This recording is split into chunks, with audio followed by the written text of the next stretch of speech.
સૌથી પહેલી વાત તો છે કે તમારે આંગણે બે દીકરીઓ હોય ને એટલે તમને સમાજ કહેવા માટે લે બે દીકરીઓ છે, લે ત્રણ દીકરીઓ છે, લે ચાર દીકરીઓ છે, એટલે એને હસતા મુખે એટલું કહેજો કે ઈશ્વરના દરબારની અંદર અમે એના સ્પેશિયલ અને અલગ કેટેગરીના લિસ્ટની અંદર આવનારા માણસો છીએ, એટલા માટે અમારી ઘરે 2, 3 અને 4 દીકરીઓ છે. હવે શું કામ એને હવે હું તમને વાત કરું. હરિવંશ પુરાણની અંદર ભગવાન શ્રી કૃષ્ણના બેન સુભદ્રાનો જ્યારે જન્મ થયો ત્યારે દેવર્ષિ નારદ નારાયણને પૂછે છે, પ્રભુ ઘરે દીકરીનો જન્મ ક્યારે થાય? કેમ કે કૃષ્ણના બેન સુભદ્રાનો જન્મ થયો છે એટલે મને એને જમાડવાના, એને નવડાવવાના, બપોરે ફરીથી થાળ જમાડવાનો, બપોર પછી એને ફરવા લઈ જવાના ગાર્ડનમાં ભગવાનને, સાંજે ફરીથી એને જમાડવાના, દૂધ પાવાનું, પોઢાડવાના, બીજે દી સવારમાં ફરીથી ઉઠાડવાના. 24 કલાકની અંદર આટલી બધી સેવા. આવી સતત 3 વર્ષ સુધી કોઈ એક ભગવાનની તમે સેવા કરો, 111 તમે વૃક્ષ વાવો, 1111 તમે બ્રાહ્મણોને એક સાથે એક પંગતે સરસ મજાના લાડુની સાથે ભોજન જમાડો, 11,000 જેટલા તમે યજ્ઞો કરો અને 1 લાખ ગાયનું દાન આપો અને માતાજીની કૃપા થાવી હોય તો, આટલું તમારું પુણ્ય, આટલી ભગવાનની સેવા અને માતાજીની કૃપા થાવી હોય તો તમારી ઘરે એક લક્ષ્મી સ્વરૂપે દીકરીનો જન્મ થાય. જો તમારે મારી આંગણે 1, 2, 3 કે 4 છે ને તો ભગવાનના અલગ સ્પેશિયલ કેટેગરીના લિસ્ટની અંદર આવતા હોય ને તો જ હોય. મારી ઘરે જોડવા 5 વર્ષની 5.5 વર્ષની 2 દીકરીઓ છે એટલે સમાજ તો મને કે બેન તમે એટલે ભણેલા ગણેલા પણ તમે ડોક્ટરને બતાવ્યું ને તમારા અંદર શું હશે એમ. દીકરો છે દીકરી 2 જોડવા હોય લગભગ બતાવી જ લેવાય. એક દીકરો ને એક દીકરી આવે કેવું સારું કા. અને એમાં હજી મને 60-70 વર્ષના બાની યારે મળવાનું થાય ને, હું એની યારે મોજ મસ્તીમાં આવું તો મને પૂછે કે બે તમારી હોય? એમ કે હા. તો કે એક દીકરો આપ્યો તો કેવું સારું હતું કા. પણ હું બાને એમ કહું બા એ બેના રાજમાં હું એટલી બધી અત્યારે સુખી છું ને કે મને લગભગ હવે ચિંતા નથી થતી કે મારી ઘર દીકરો નથી ને એનો મને જરી કે અફસોસ નથી. કેમ કે સંતાનની સ્વરૂપમાં શું આપવું ને એ માતાજીને ખબર છે. બીજું કે તમારે કાંડે કઈ ઘડિયાળ હારી લાગી ને એ તમે નિર્ણય લઈ શકો, પણ મારા હાથની આંગળીએ કયું સ્વરૂપ સારું લાગે ને એ માતાજીએ જ નિર્ણય લેવાનો છે કે એ આપણો ઈષ્ટદેવ છે ને એને નિર્ણય લેવાનો, અને એના નિર્ણયને વધાવો ને એ આપણો નિર્ણય હોય. બીજી વાત કે દીકરીઓ ક્યારે હોય મેં તમને એની વાત કરી. ઘરની આંગણે 2 હોય તો તમે અસંખ્ય લોકોના સમાજના મેળા સાંભળ્યા હશે, એટલા માટે કદાચ સાંભળ્યા હશે કે 18 વર્ષની થાય ને એટલે ઊંઘડી જાય. 18 તો પછી નહીં, હું તેમ કહું 12-14 વર્ષની થાય ને ત્યારથી જ ઊંઘડી જાય. એટલા માટે કદાચ ઉઠતી હશે કે આજના સમાજની વચ્ચે ઘરનો એ ચોક છે ને, ઘરનો એ 4 દિવાલ જ્યાં મા બાપ અને ભાઈ બહેન વસે છે, એ ચોક જ એવો છે કે જ્યાં દીકરીઓની સુરક્ષા છે. બાકી જગતનું હું એવું માનું છું કે એકે આંગણું એવું નથી કે જ્યાં દીકરીઓની કોઈ સુરક્ષા હોય. કારણ કે અત્યારે કોઈ હોસ્ટેલની અંદર તમે મૂકો છો તો ન્યાય કંઈક મેટરો આવે તમારી સામે કે ત્યાં દીકરીઓ પ્રવાસમાં જાય ને આ ઘટનાઓ બને.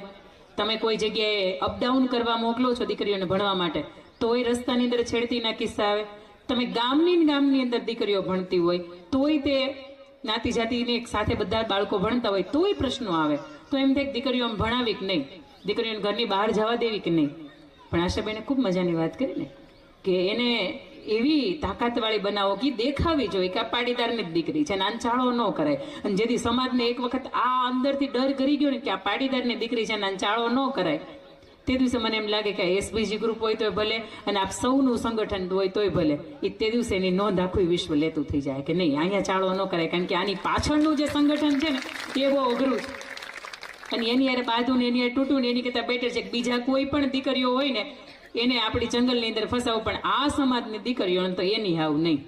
કારણ કે કદાચ એના મા બાપ નહીં બોલે પણ મા બાપની આબરૂ હાંચવાટુથી નહીં બોલે, પણ એની પાછળનું જે સંગઠન છે ને એ બહુ અઘરું છે.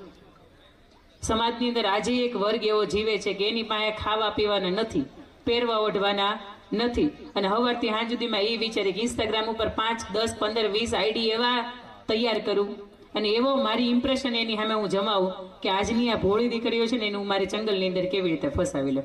આજે સમાજની અંદર 10, 15, 20% વર્ગ વસે છે અને ક્યારે તમારી આસપાસમાંથી પસાર થઈ જાય ને તમને ખબર ન પડે. બીજી વાત કે હું ખાસ ભાર એમ ઉપર મૂકું છું દીકરીઓ હોય કેવી, તો કે રૂડી હોય, રૂપાળી હોય, રંગે સરસ મજાની હોય, ભણેલી ગણેલી હોય, આબરૂની અધ્યક્ષ હોય, મર્યાદા સાચવતી હોય, પણ તું એ છતાંય 2, 4, 10 પ્રસંગો મારે આપની વચ્ચે એવા મૂકવા છે કે ઇતિહાસની અંદર અને તમારે મારે આસપાસની અંદર આ બનેલી ઘટનાઓ છે કે એ તમને સાબિત કરે છે કે દીકરીઓ આવી થાવ. એમાં સૌથી પહેલાનો એક પ્રસંગ મારે કેવો છે હમણાં બેને એ પણ મજાની વાત કરી કે 2 દિવસમાં થઈ જાય ને પ્રેમ કહેવાય, આ 20 વર્ષનો થાય એમ ન કહેવાય. 2 + 2 જો 4 થતા હોય તો 2 + 2 22 થાય જ ને. 2 ને 2 બાજુમાં તમે મૂકો તો 22 થઈ જાય.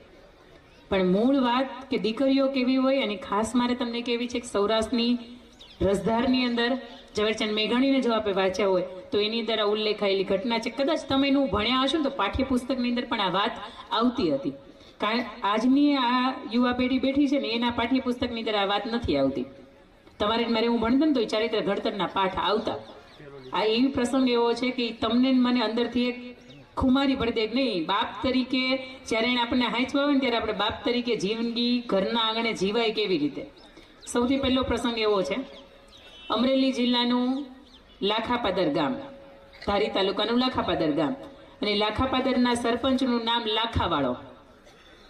આ વાત હું ઘણી વખત કહું છું, પણ આજ મને સચોટ એટલા માટે કેવી લાગે છે કે અહીંયા ખાસ કરીને એ ઉંમરની દીકરીઓ બેઠી છે.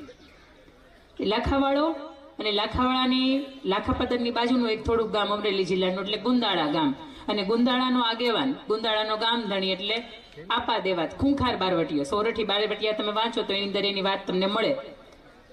એ બારવટીયાને અને લાખાવાળાને વેર બંધાયું, અને લાખાવાળાને એવું બારવટીયાએ કીધું કે લાખાવાળા હવે તું જેથી ગામમાં નહીં હોય તેથી તું જોઈ લેજે, તું મારી યાર ભલે વેર બાંધે છે પણ જેથી તું ગામમાં નહીં હોય તેથી તારા ગામના ધજારાગ ના ઉડાડી નાખું ને તો હું લાખાવાળાની સામે ઉભેલો આપા દેવાત નહીં. આ વાતને ઘણા વર્ષો વીતી ગયા. લાખાવાળો આખા દિવસ ઘરની બહાર ક્યાંય જાય નહીં, ગામની બહાર વધીને ક્યાંય જાય નહીં. વધીને જવું હોય તો ગામને છેડે સીમાડે જાય, પણ એનાથી વિશેષ આગળ ક્યાંય ન જાય, કારણ કે એને ચિંતા હતી કે મારી એકની સાથે વેર બંધાયું છે ને તો મારી અનુપસ્થિતિની અંદર મારા ગામની હાલત શું કરી નાખે. ને એમાંય મારે તો સ્ત્રી પાત્ર નથી, મારી ઘરે તો હવે 12-14 વર્ષની એક જ દીકરી છે. એની ચિંતા હતી કે મારાથી હવે ગામની સામે વેર નહીં બંધાય. વર્ષો પછી જ્યારે કોઈ વ્યક્તિનું કામતરું થઈ ગયું, એ વ્યક્તિનું કોઈનું દેહાંત થઈ ગયું, એના નજીકનો એ માણસ, એટલે એને ગામની બહાર જવું પડે. અને લાખાવાળો જ્યારે પહેલી વાર વર્ષો પછી જ્યારે ગામની બહાર પગ મૂકે ને એટલે આપા દેવાતને કોઈ એવું કહે કે લાખાવાળો આજ ગામમાં નથી, અને હવે એ ગામને ભાંગી નાખવાની, ગામને લૂંટી લેવાનો બરોબરનો સમય છે, અહીંયા હવે આપણે લૂંટી લેવું જોઈએ. એટલે એની આખી સમગ્ર એની સૈનિકોની ટીમની સાથે આવે, લાખાપાદર ઉપર બરાબરનો એમાં કબજો કરે, એની ઉપર ગામ આખું ભાંગી નાખે, એના માલ મિલકત ઢોર ઢાકર બધું લૂંટીને લઈ જાય.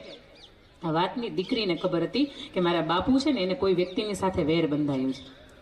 અને આપા દેવાત એવું વિચારે કે લાખાવાળો ગામની હાજર છે ને, હવે એના ઘરની અંદર જઈને, એના ફળિયાની અંદર જઈને જો કોઈ માલ ઢોર કે વછેડો કે કોઈ બાંધ્યું હોય ને તો એને હું લઈ આવું ને તો એ કાલ હવારમાં એનું નાક કપાઈ જાય કે ગામને તો લૂંટી ગયું પણ મારા આંગણાની અંદર એ વસ્તુ ન રહેવા દીધી, એને લૂંટી ગયો.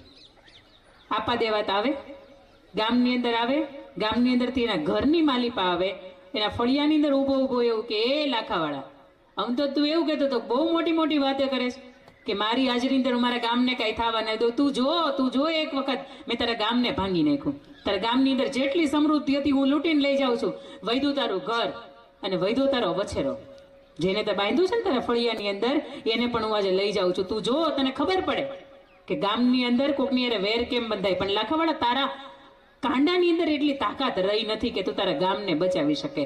આ વાત અંદરથી એની 14 વર્ષની દીકરી હીરબાઈ વાળા સાંભળે કે બાપની વિરુદ્ધમાં કોક બોલે છે. અંદરથી ધ્રુજારી છૂટી જાય, આમ અંદરથી એમ સનસનાટી થઈ જાય, બાપની વિરુદ્ધમાં બોલવા વાળું કોણ? અને પહેલી વખત એને જોયો હતો, એને તો ખબર નહોતી કે માણસ કોણ છે. અને હળવેકથી પોતે જ્યારે પોતાનું ભાલું હતું એ દિવાલના ટેકા ઉપર મૂક્યું અને વછેરો છોડવાની તૈયારી કરતો હતો ને હળવેકથી પાછળથી છુપા ડગલે આવે અને એનું ભાલું લઈને પાછળથી એવું એને પીઠમાંથી મારે કે ન્યાન્યા ધૂળ ચાટતો થઈ જાય. આ 14 વર્ષની દીકરીની તાકાત છે. અત્યારે 14 વર્ષની દીકરી દિવાલે ગરોળી નીકળી હોય ને તો એમ કે મમ્મી દોડો. આ નો ભેગું થાય ભાઈ, નો ભેગું થાય. આ ભેગું કરવા માટે તો અંદરના કેટલી આ હૃદયની અંદર હિંમત જોઈ. એ 14 વર્ષની દીકરી આપા દેવાતને મારી નાખે. આટલું જ નહીં, અંદરથી પોતાના ઓરડાની અંદર જાય, પોતાના પિતાશ્રીની 2 ધારી તલવાર લટકે છે એક બાજુ. તમે જોયું હશે આજે અમુક સમાજ છે ને એની ઘરની અંદર એને શસ્ત્રો રાખ્યા છે એટલા માટે કે એ શસ્ત્રોને કદાચ ઉઠાવીને એની દીકરી રમવા માંડે ને તો એને અંદરથી પરો થાય કે હા ભવિષ્યમાં જેથી ઉઠાવવું પડશે ને તેથી ઉપાડી લે.